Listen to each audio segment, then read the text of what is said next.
إنا أوحينا إليك كما أوحينا إلى نوح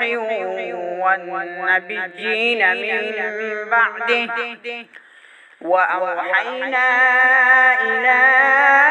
إبراهيم وإسماعيل وإسحاق ويعقوب والأسباط وعيسى وأيوب ويونس وهارون وسليمان وآتينا داود زبورا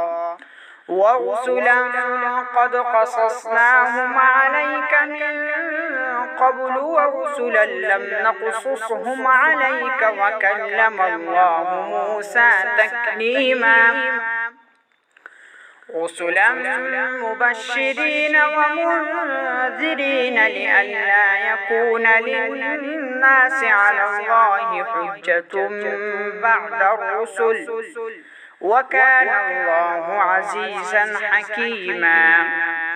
لكن الله يشهد بما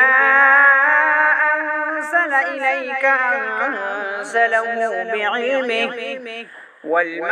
والملائكة يشهدون وكفى بالله شهيدا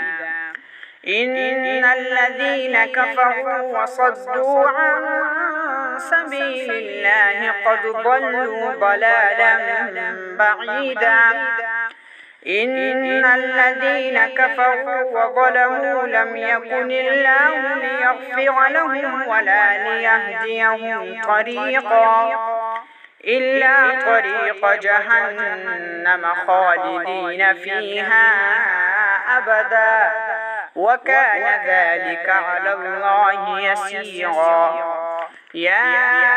أيها الناس قد جاءكم الرسول بالحق من ربكم فآمنوا خيرا لكم وإن تكفروا فإن لله ما في السماوات والأرض وكان الله عليما حكيما يا أهل الكتاب لا تغلوا في دينكم ولا تقولوا على الله إلا الحق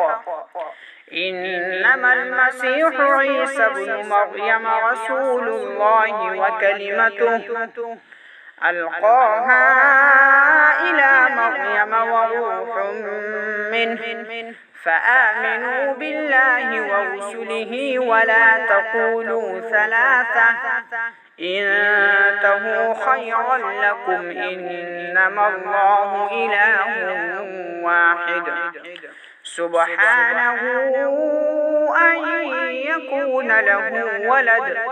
له ما في السماوات وما في الأرض وكفى بالله وكيلا.